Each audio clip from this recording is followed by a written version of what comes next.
Bueno, esta segunda conferencia la titulo El optimismo lógico de los antinatalistas, y lo que se propone mostrar resumidamente es lo siguiente.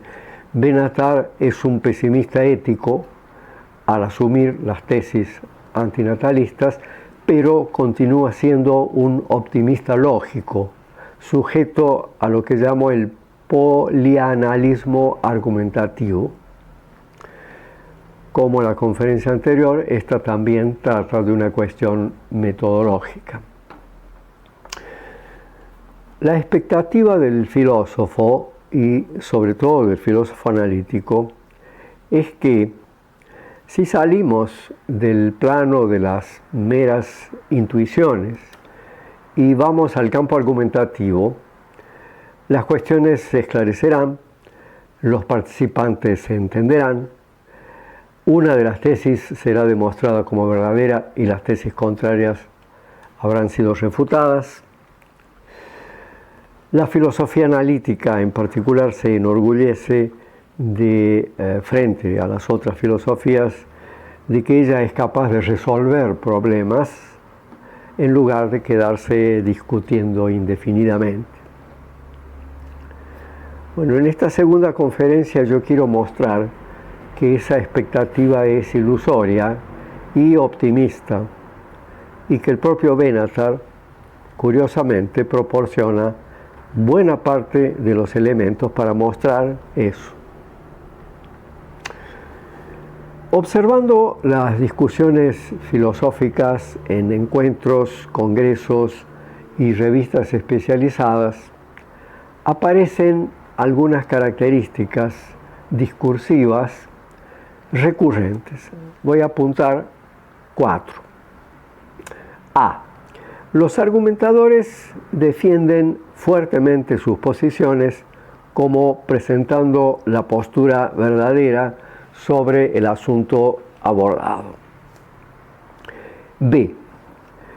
Los argumentadores ven todas las otras posturas como falsas, no solo falsas, sino también muchas veces falaces y deshonestas. Algunos entran en la discusión explícitamente para corregir errores y poner las cosas en su lugar. Vea, por ejemplo, la actitud de John Searle en libros como El redescubrimiento de la mente. C.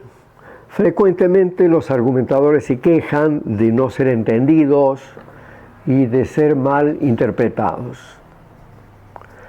La forma más cordial que se usa es: creo que no me expresé bien. De tal forma que los críticos siempre están atacando a un hombre de paja que no representa bien su posición. Y D.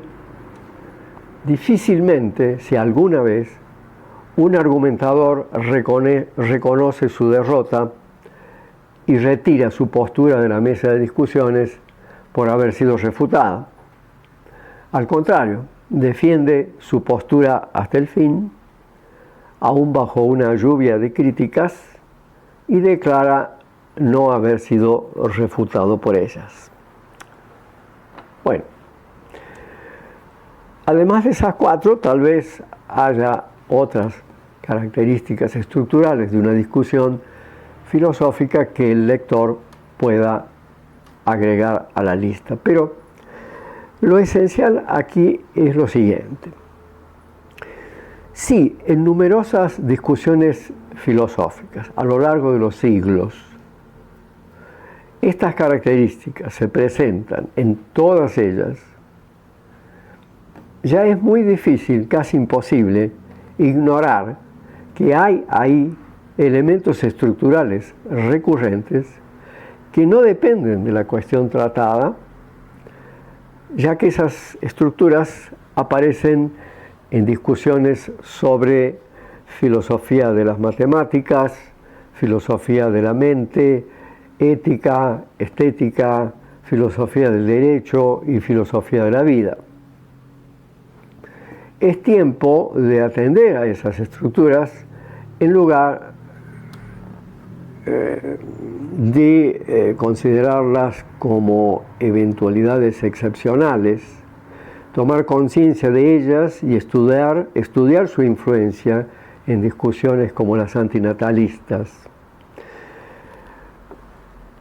No considerarlas como eventualidades excepcionales o idiosincrasias de los participantes, llevando incluso a agresiones mutuas que pueden alcanzar en algunos casos un alto grado de violencia.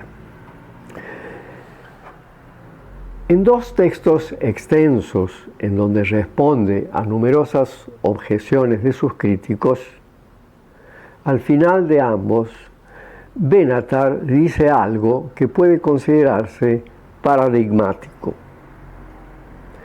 Cito, en una publicación que se llama Every Conceivable Harm, a Further Defense of Antinatalism, él dice así: ninguno de los argumentos a los cuales voy a responder me llevó a revisar mis puntos de vista. Sin embargo, estoy complacido por tener la oportunidad de mostrar por qué esto es así. Hasta ahí la cita. Y en otra publicación que se llama Still Better Never to Have Been, él en la parte final dice: en este paper yo he mostrado que aún las más severas objeciones fracasan en refutar mis argumentos. Hasta ahí la cita. Note que en el segundo caso él no dice que intentó mostrar, dice que mostró que las críticas fracasaron. Ya en su libro de 2006, en el capítulo 4, cuando se refiere a reasonable disagreement, a desacuerdo razonable, Benatar escribía lo siguiente: no significa decir que yo considero aquellos que no concuerdan conmigo como siendo no razonables. No, yo pienso que ellos están equivocados.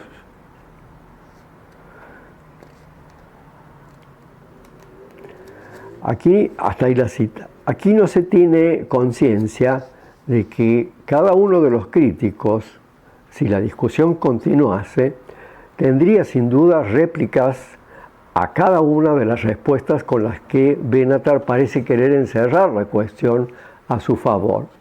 Muchos de ellos podrían declarar que no están aún convencidos por los argumentos de Benatar y tal vez lo hayan hecho en otras discusiones y puedan presentar nuevas y nuevas objeciones. Ninguna de las partes puede detener unilateralmente una discusión que por su propia dinámica interna parece continuar indefinidamente. Bueno, esta actitud mostrada en esas citas de que la propia posición aparece siempre como la correcta y las otras posiciones siempre equivocadas, es algo que difícilmente se pueda sostener en bases enteramente racionales. Es algo hasta estadísticamente improbable. La verdad en asuntos tan controversiales como procreación, aborto, pena de muerte o suicidio, no parece estar toda concentrada en una de las partes, sino que cada parte suele aportar algún elemento de comprensión de esos complejos fenómenos. Lo racional parece mostrarse en general en aceptar algunas ideas y rechazar otras. El rechazo o la aceptación totales de un punto de vista se parece más con una actitud emocional de todo o nada. La idea de que toda la verdad está en el propio lado parece más bien responder a una necesidad psicológica que al rigor lógico argumentativo estricto sensu. Entiendo por optimismo argumentativo la idea de que las argumentaciones permiten un final feliz en donde la verdad de los propios argumentos se impone totalmente sobre los otros, mostrados como falsos, de tal modo que la otra parte tendría que retirarlos de la mesa de discusiones como habiendo sido refutados. Esto, como todos los optimismos, raramente ocurre, si alguna vez, en una discusión real. Como lo mostré en los textos citados, Benatar demuestra claramente ese optimismo argumentativo en todas sus argumentaciones.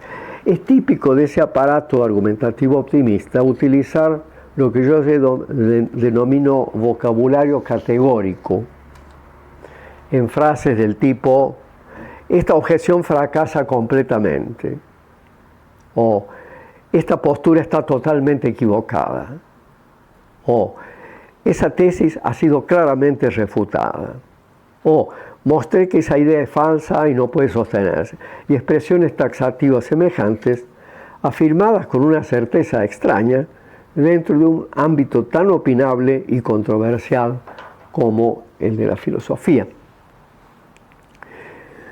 Se podría apuntar aquí entonces a una especie de polianalismo de la argumentación que Benatar no solo no ha incluido en sus agudas críticas al punto de vista interno, invariablemente optimista, de los humanos, sino que él mismo en sus numerosas réplicas a sus críticos ha utilizado ese aparato argumentativo optimista con total confianza, pensando que está presentando sus tesis como las verdaderas contra un montón de tesis ciertamente falsas que no consiguen conmover su propia posición, como fue mostrado en los textos citados. Para exponer sus tesis pesimistas, Benatar utiliza una lógica de la argumentación completamente optimista. Pero lo curioso es que el propio Benatar ofrece en sus escritos dos importantes elementos para dudar de ese optimismo argumentativo y proporcionando herramientas para criticarlo. Veamos eso. En primer lugar, Benatar describe al ser humano, sobre todo en el capítulo 3 de su libro, como un ser acorralado por sufrimientos físicos, psicológicos y sociales que lo atormentan todo el tiempo, un ser que debe enfrentar enfermedades y catástrofes naturales y sociales, que vive una vida cuyo sentido le escapa y que finalmente tiene que enfrentar la vejez y la muerte. Pues bien, no hay por qué pensar que el ser humano que entra en el terreno de la argumentación, envolviéndose en una discusión filosófica, cambia esa situación primordial de la vida en la que fue arrojado por sus progenitores. El ser humano que argumenta es ese mismo ser atormentado, acorralado por el sufrimiento, la agresión y la muerte, necesitado de autoestima y de autoafirmación. Cuando argumentamos, no accedemos a un ámbito de pura objetividad en donde el ser humano sigue estrictas reglas racionales y desarrolla argumentos guiados tan solo por la búsqueda de la verdad. El ser humano que argumenta es ese mismo ser lastimado y descompensado que necesita de protección y de autoestima. Entonces, el ámbito de la argumentación puede ser visto como otro escenario que ese ser con una vida de muy baja calidad utiliza como medio de compensación existencial. Para enfrentar una objeción inmediata a esto, yo no quiero decir que el valor de sus argumentos se reduzca a lo que psicológicamente el argumentador quiere conseguir con ellos. Hay, claro, un elemento lógico en los argumentos, sin ninguna duda. Pero hay que considerar que el argumentador humano, dada su situación penosa, tan bien descrita por Benatar, puede exagerar o disminuir el valor estrictamente lógico de sus argumentos por necesidades existenciales que escapan al ámbito de los argumentos mismos. Conseguir imponer los propios argumentos como los únicos verdaderos, derrotando a todos los adversarios, es algo que proporciona un inmenso placer a cualquier argumentador. Hay pues un elemento lógico, objetivo inextinguible, pero ese elemento objetivo puede ser utilizado de formas diversas por el argumentador más allá de lo que la lógica lo permitiría. Bueno, este es uno de los dos elementos que Benatar proporciona para apoyar una teoría pesimista de la argumentación.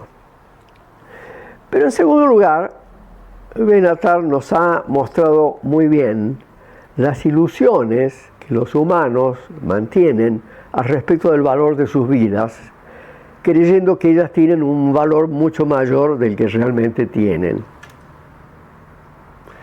Por el mismo camino, podemos comenzar a dudar de la confiabilidad de lo que dicen los argumentadores sobre la calidad de sus propios argumentos.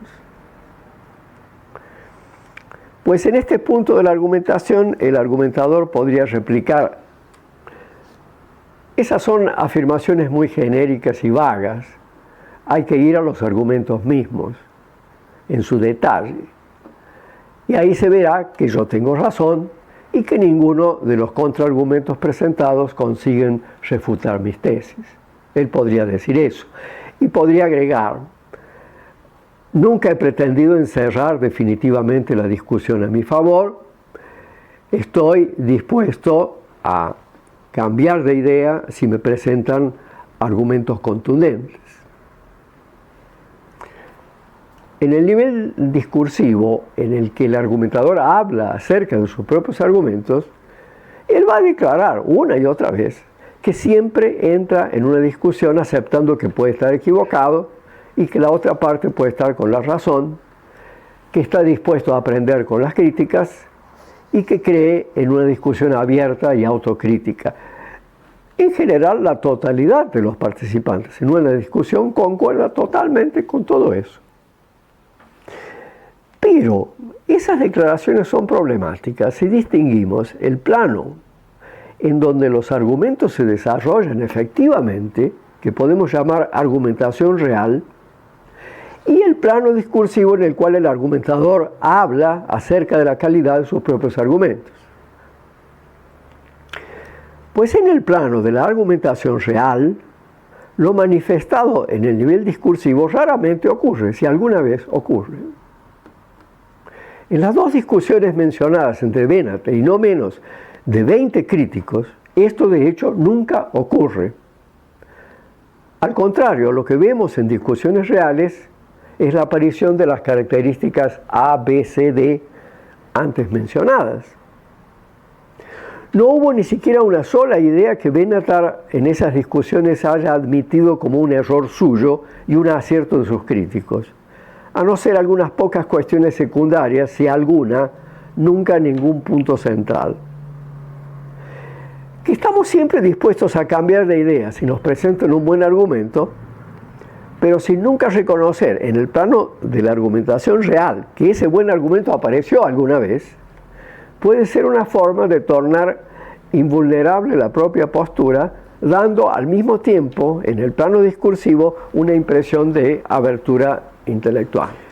En el plano de la discusión real, de la argumentación real, la discusión parece ser totalmente eliminadora de alternativas. Una crítica sería efectivamente constructiva si finalmente el crítico o el autor criticado aceptasen, aunque fuera parcialmente, alguna reformulación de las ideas de la otra parte.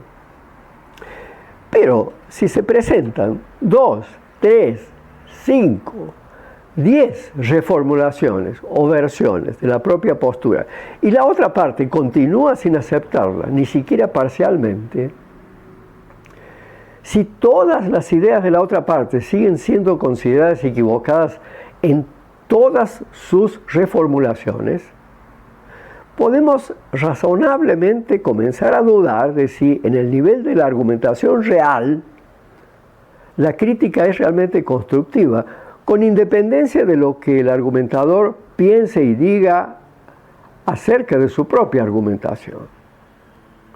La verdadera actitud abierta no consistiría tan solo en considerar la posibilidad de que el otro pueda tener razón, sino en reconocer que eso ocurre alguna vez en el plano de la argumentación real, en una discusión real.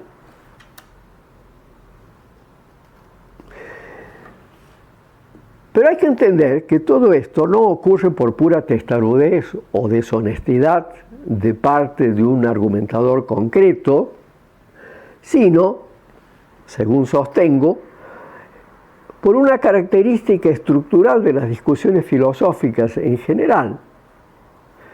Porque cuando los argumentadores entran en discusiones filosóficas, cada uno parte inevitablemente de una cierta gestalt, de una cierta organización del problema abordado y de un conjunto de presupuestos que por definición no se demuestran dentro de esa gestalt, dentro de esa organización, sino que se asumen como puntos de partida. Esta organización incluye por lo menos tres elementos. Primera, definición de los términos relevantes.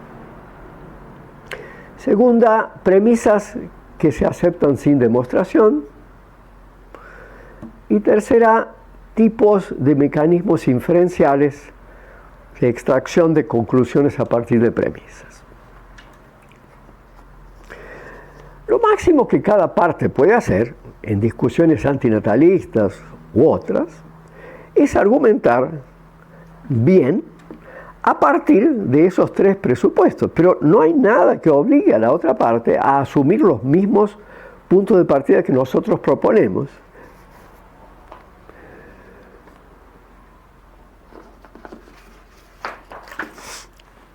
O sea, nuestras definiciones, nuestras premisas y nuestros mecanismos inferenciales.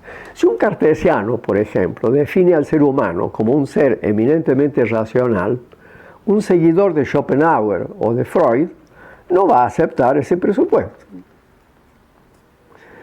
Si alguien, como el filósofo español Javier Zubiri, adopta como premisa inicial que existe algo como el problema de Dios, un camusiano jamás lo aceptará. Y si un seguidor de Charles Sanders Peirce acepta la abducción como un método genuino de extracción de conclusiones, un filósofo que solo reconoce la deducción y la inducción como modos legítimos de inferencia no aceptará ese presupuesto. Sin embargo, al menos en una democracia intelectual, no podemos obligar a los otros a aceptar nuestros presupuestos. Cada uno tiene derecho a elegir los presupuestos que le parezcan mejores y puede argumentar para defenderlos. Pero si la otra parte no se convence, como en general no se convence, no hay nada más que se pueda hacer. Lo importante de todo esto es que eso torna nuestros argumentos lógicamente frágiles, por más contundentes que nos parezcan psicológicamente. Esa fragilidad consiste en que todos nuestros argumentos están sujetos a las siguientes tres estrategias argumentativas legítimas.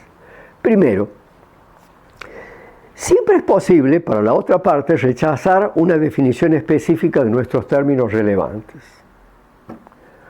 Segundo, siempre es posible para la otra parte rechazar nuestras premisas por considerarlas erróneas, no intuitivas, irrazonables, demasiado débiles o demasiado fuertes, o más fuertes que lo que se pretende demostrar con ellas. Y tres, siempre es posible para la otra parte rechazar un tipo de procedimiento lógico para obtener conclusiones a partir de premisas, descubriendo lagunas inferenciales. Si la otra parte rechaza cualquiera de esos tres elementos de nuestro argumento, todo él, aparentemente tan sólido, cae por tierra. En las conferencias siguientes, de la tercera a la sexta, yo voy a mostrar cómo los sólidos argumentos de Benatar, sobre los cuales él pone tanta confianza, sobre el valor de la vida, aborto, suicidio, etc., descansan sobre presupuestos que siempre pueden ser desafiados o rechazados, adoptando otras perspectivas y otros presupuestos.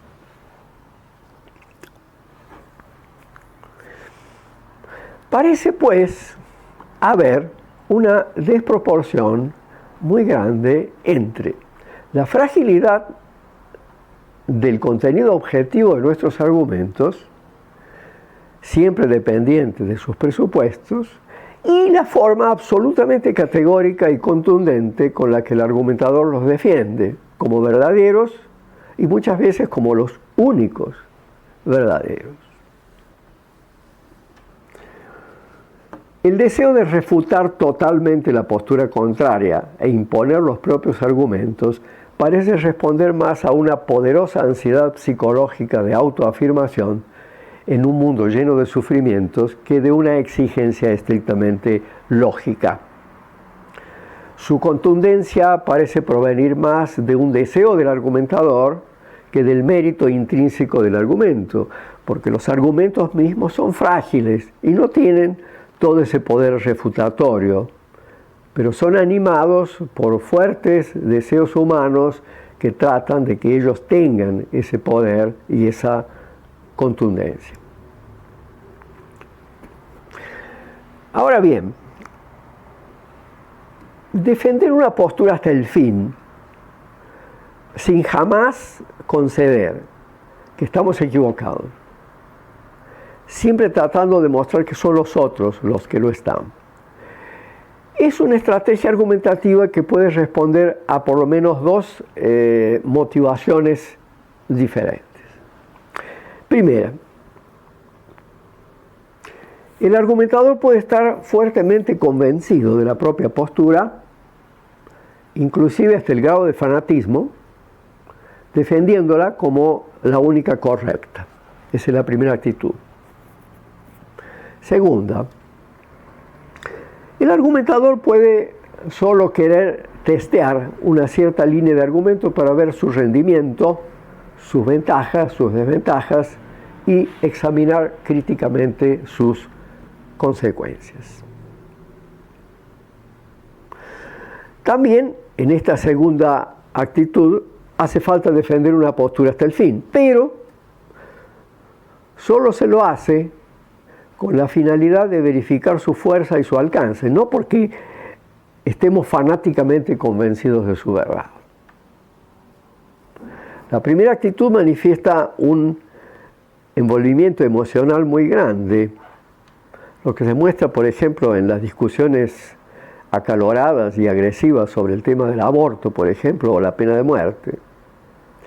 Mientras que la segunda actitud muestra un distanciamiento, una actitud distanciada de experimentación y curiosidad, de ver hasta dónde puede llevar una línea de argumentos si fuera defendida hasta el fin.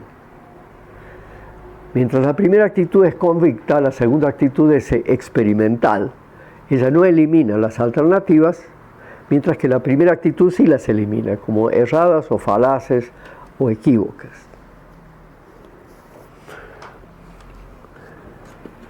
Por el uso y abuso del vocabulario categórico y por la forma como Benatar presenta las discusiones, sobre todo en sus conclusiones, podemos suponer que él asume la primera actitud, no la segunda.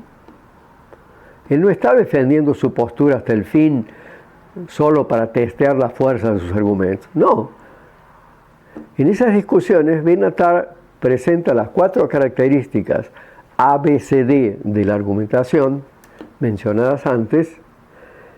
Él defiende sus posturas como las únicas correctas, aunque en el plano discursivo pueda decir que no lo hace, lo que también es una característica estructural de las discusiones. Él no reconoce en el plano de la argumentación real ninguna crítica como motivo suficiente para cambiar sus ideas. Se siente muy mal interpretado, muchas veces, como lo mostraré enseguida, y jamás reconoce que perdió una discusión, ni siquiera parcialmente.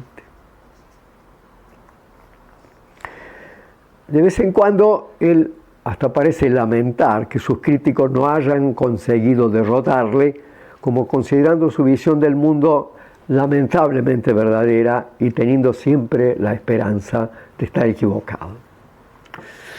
Ya en la misma manera en que Benatar presenta el perfil de sus opositores, se ve claramente esa actitud. Por ejemplo, él escribe lo siguiente en Every Conceivable: muchas personas resisten a las conclusiones por las cuales arguí en Better Never to Have Been. El oponente es presentado como alguien que se resiste a aceptar sus conclusiones. Otra cita: la asimetría básica me suena como una verdad moral fundamental. Sospecho que ampliamente aceptada,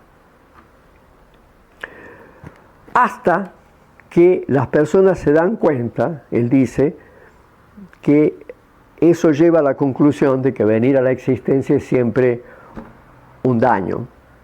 Una vez que las personas ven esa implicación, ellos se revuelven desesperadamente para encontrar alguna manera de evitar aceptar la asimetría. Hasta ahí la cita. También en el otro texto, Still Better, él se refiere a sus opositores como presentando una resistencia profunda a sus conclusiones y como nerviosos por sus implicaciones.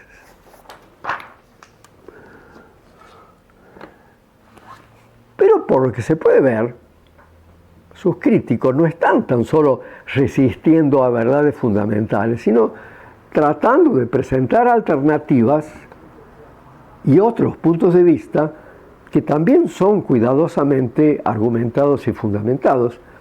Benatar parece tener dificultades en aceptar alternativas a su pensamiento que él considera sistemáticamente como errores.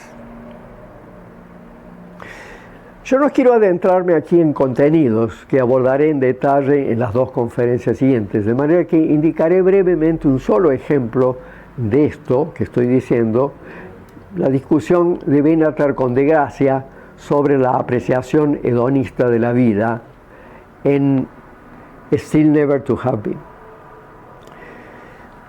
Benatar ha detallado en muchos lugares los numerosos malestares que afectan a nuestra vida cotidiana y de Gracia replica que hay que llevar en cuenta que en la mayor parte del tiempo las personas no tienen su atención puesta en esos malestares. De Gracia piensa que este hecho debería pesar en la evaluación de la calidad de la vida. Benatar presenta una serie de réplicas a este pensamiento, a las que difícilmente su oponente no tendría nuevas contrarréplicas, y así siguiendo. Aquí tenemos un conflicto claro entre dos tesis defensables. La primera es la siguiente: para juzgar la calidad de la vida no necesitamos incluir el hecho de que las personas atiendan o no atiendan a sus malestares. No atenderlas puede formar parte de los mecanismos que las personas usan para poder soportar los sufrimientos de la vida. Esta sería más o menos la posición de Benatar. La otra: para juzgar la calidad de la vida necesitamos incluir el hecho de que las personas tienen la capacidad de no atender a sus malestares, pues no atenderlos permite que las personas dediquen sus esfuerzos a actividades más importantes que esos malestares, aumentando así la calidad de sus vidas. Eso sería un poco la actitud de Gracia.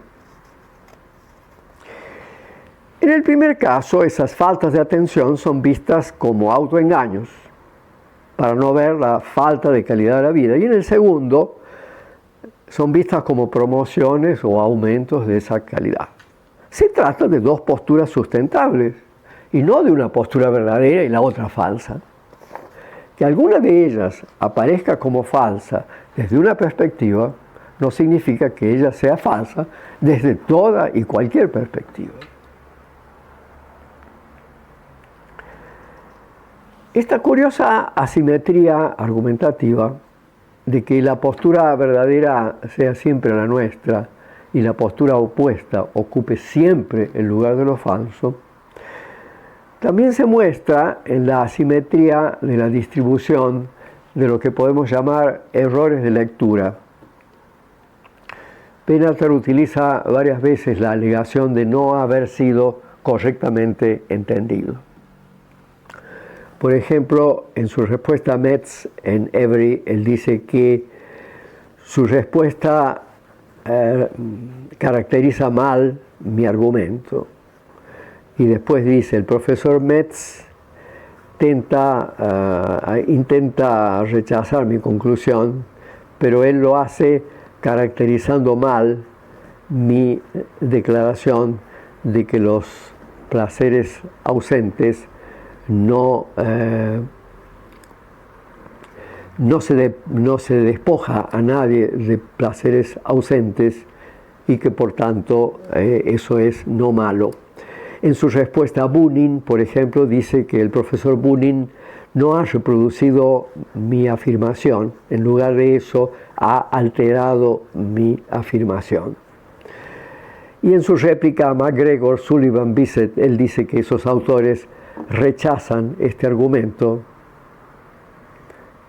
primariamente porque ellos piensan que es incompatible con otras cosas que yo digo o que ellos me atribuyen. En una réplica a Christopher Belshaw en otro lugar, Benatar inclusive se irrita y llama a la reseña de Belshaw simplista o rasa y se queja de no haber sido entendido. Según él, la reseña de Belshaw incluye caracterizar mal, ignorar o trivializar mis argumentos centrales, levantar objeciones sin mencionar que ya las anticipé y que ya las respondí. Él resume mis opiniones a menudo de manera simplista e inadecuada. Hasta ahí la cita. Note la velada indignación de Benatar ante la mera posibilidad de haber sido refutado por la otra parte. La curiosa asimetría argumentativa a la que me refiero también se muestra en el hecho poco razonable de que al mismo tiempo que Benatar se queja de haber sido mal entendido, mal interpretado, supone que él mismo, en cambio, entiende perfectamente la postura de los otros y que los interpreta perfectamente. Esto es parte fundamental del polianalismo argumentativo y de la buena opinión que el argumentador tiene de sí mismo. En ningún momento de sus discusiones, Benatar plantea siquiera la hipótesis de que sea él quien no entendió alguna de las objeciones que le presentan sus críticos. Es difícil encontrar un único filósofo que no se sienta mal comprendido cuando otro filósofo intenta reproducir sus ideas. En definitiva, el antinatalismo de Benatar es un pesimismo basado en gran medida en las falsas ilusiones que tenemos sobre nosotros mismos y sobre la calidad de nuestras vidas. Yo simplemente amplío esto para abarcar también el ámbito de la calidad de nuestros argumentos y de la falsa imagen optimista que tenemos sobre ellos. Estamos también en un infierno de sufrimiento intelectual, en donde no conseguimos comunicar nuestras ideas y los otros constantemente deforman nuestros argumentos, a veces hasta la caricatura, en una lucha entre gestalten que no tiene solución a no ser por la fuerza del poder académico. En mi entender, Benatar continúa pensando dentro de una teoría optimista de la argumentación, en donde todo su formidable aparato crítico es dejado de lado y no es utilizado cuando se trata de evaluar la argumentación en general y su propia línea de argumento en particular.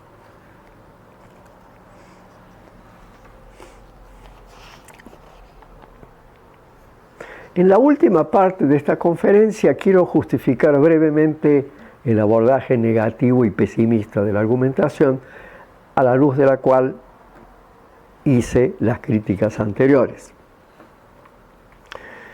En discusiones filosóficas suelen aparecer ciertos villanos que, según una tendencia bastante común, deben ser combatidos sin merced. Uno de estos villanos es el relativismo. Otros son el escepticismo, el pesimismo y el nihilismo.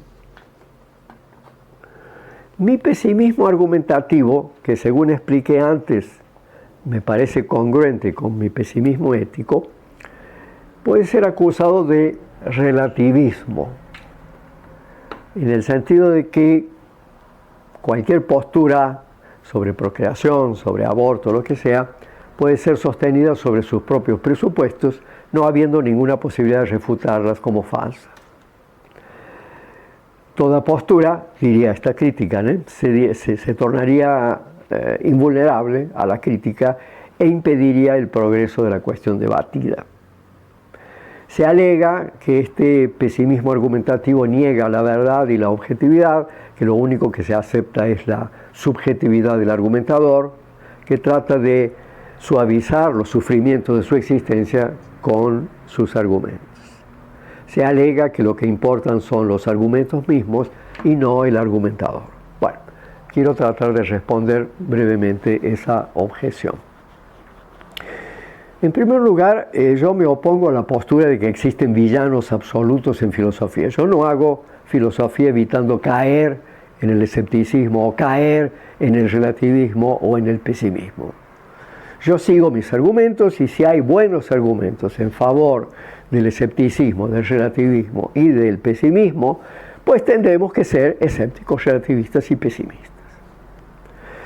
Por ejemplo, creo que Schopenhauer, Cioran, Benatar y yo mismo hemos presentado buenos argumentos en favor del pesimismo ético. No hay pues que criticar a estos autores por caer en el pesimismo. Hay que examinar sus argumentos en favor del pesimismo y ver si son aceptables aun cuando nos desagraden. Lo mismo puedo alegar en favor del pesimismo argumentativo. En segundo lugar, hay que recordar que la alternativa al relativismo es el absolutismo. Si pensamos que el relativismo es indeseable porque permite que cualquier cosa pueda ser mostrada como verdadera, el absolutismo no es menos indeseable porque solo admite una única verdad como genuina, descartando todas las otras. En ese sentido, el relativismo parece menos autoritario que el absolutismo. El exceso de tolerancia puede tener malas consecuencias, pero el exceso de intolerancia parece peor. Habrá que elegir. Tampoco es verdad que en el abordaje negativo pesimista de la argumentación podemos defender cualquier cosa. La exigencia inicial es que el argumentador defina sus términos, exponga claramente sus premisas y diga cuáles recursos inferenciales va a utilizar. Esto tiene que hacerse con todo cuidado para que el argumentador vaya debidamente preparado al debate. Quien no consiga hacer eso no estará en condiciones de defender sus ideas. Tampoco es cierto que un argumento no pueda ser criticado dentro del abordaje negativo de la argumentación. Este abordaje no prohíbe la crítica, prohíbe solo la eliminación absoluta de la otra postura. Y aun cuando la eliminación de un argumento pueda ser sostenible, una postura solo puede ser eliminada desde otra postura, desde otra perspectiva, no desde cualquier perspectiva. El contraargumento de que si esto fuera así, eso tornaría inviable la discusión crítica, tal como la practicamos actualmente, no es válida desde la perspectiva pesimista. Una teoría podría tener como efecto impedir cierta actividad humana sin que sea falsa solo por eso. Al final, el antinatalismo es una teoría que impide que sigamos practicando las actividades de procrear y de educar tal como las concibe la sociedad en la que vivimos, y nada de eso constituye un argumento válido contra el antinatalismo. En tercer lugar, el relativismo que defiendo, si insistimos viéndolo como un relativismo, es un relativismo lógico objetivo, no es un relativismo psicológico subjetivo. Se apoya en algo que se enseña en una clase elemental de lógica a un alumno primerizo de filosofía, que nunca las conclusiones de un razonamiento pueden ir más allá de lo que sus premisas permitan decir. Este dictum no se aplica solamente a la inferencia deductiva, sino a su manera a todo y cualquier razonamiento lógico, aún al informal. Hay profusa bibliografía sobre esto. Este es un tipo de relativismo lógico que no niega en absoluto que lo captado por el razonamiento sea perfectamente objetivo, solo que esa objetividad nunca es única. Lo que es captado del mundo es sin duda objetivo, pero solo es captable si se asume cierta perspectiva, si se aceptan ciertas premisas, ciertas definiciones, etc. Admitiendo que con otras premisas los resultados, también objetivos, serán diferentes de los nuestros. Así como el pato y el conejo en la famosa figura de la Gestalt, son ambos objetivos, pero son captados solo cuando se asume la perspectiva pato o la perspectiva conejo. Es claro que es el argumento lo que importa y no la persona del argumentador. No importa su subjetividad, pero sí importa cuál es la perspectiva objetiva que él adopta. El abordaje negativo de la argumentación es, pues, un perspectivismo más que un relativismo. En este punto recuerdo al filósofo español José Ortega y Gasset, que desarrolló este tema del perspectivismo con mucha claridad en obras como Verdad y Perspectiva de 1916, La doctrina del punto de vista, el capítulo 10 del libro El tema de nuestro tiempo de 1923, y El sentido histórico de la teoría de Einstein, que es el apéndice del mismo libro. La idea de que nuestros argumentos son dependientes de una perspectiva y no tienen objetivamente la contundencia que el argumentador querría que tuvieran, es desagradable y hiere nuestro narcisismo. Pero Benatar mismo ya ha apuntado varias veces, con acierto, cómo las personas se resisten a aceptar ideas desagradables por más bien demostradas que estén. En su libro, él se pregunta ¿por qué debemos pensar que una vida buena está a nuestro alcance, ya que podría ser que esto sea imposible para humanos? En la misma línea, ¿por qué deberíamos pensar que nuestros pensamientos pueden ser comunicados a otros, que los entenderán como nosotros queremos que sean entendidos, y que al final de la discusión habrá un resultado claro y firme y, por casualidad, favorable a nuestra propia postura? Todos estos parecen responder al mismo tipo injustificado de wishful thinking.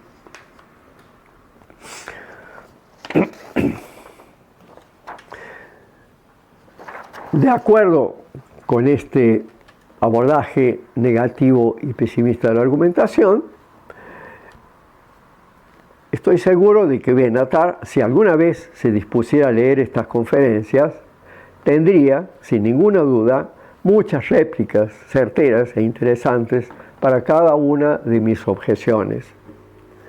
Pero que Benatar no tenga tampoco ninguna duda de que yo tendría réplicas a todas sus réplicas, si me dieran la oportunidad de responder.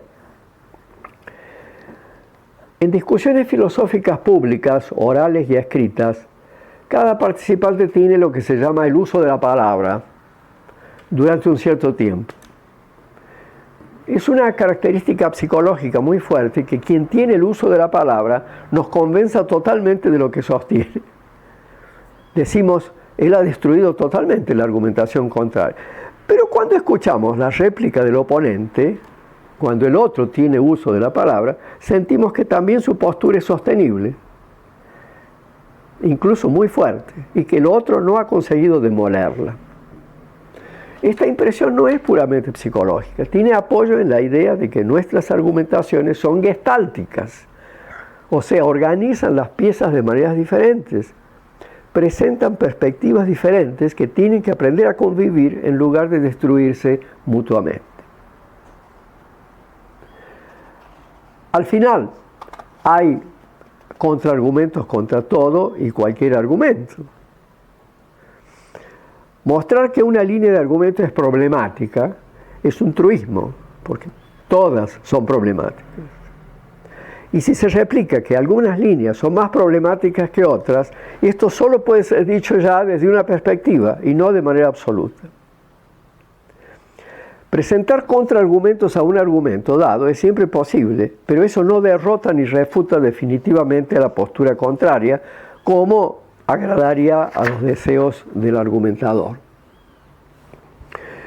Alguien, por ejemplo, podría presentar un montón de casos en los cuales, contra lo sostenido por el abordaje negativo de la argumentación, los argumentadores cambiaron de opinión después de un debate. Por ejemplo, se volvieron pro aborto después de haber defendido una línea antiaborto o viceversa.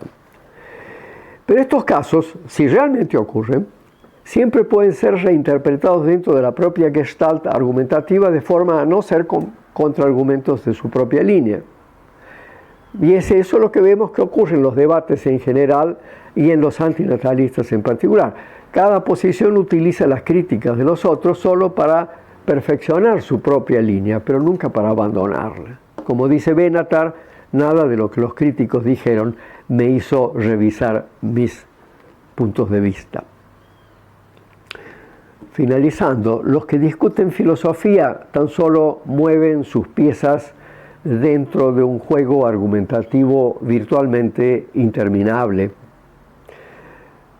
Virtualmente porque puede ocurrir que de hecho alguno de los argumentadores muera o sea impedido de responder por medios violentos o cordiales. Aún así, otros podrán continuar la discusión factualmente interrumpida. No existe jaque mate en filosofía. A lo sumo puede haber algunos jugadores que dan un puntapié al tablero.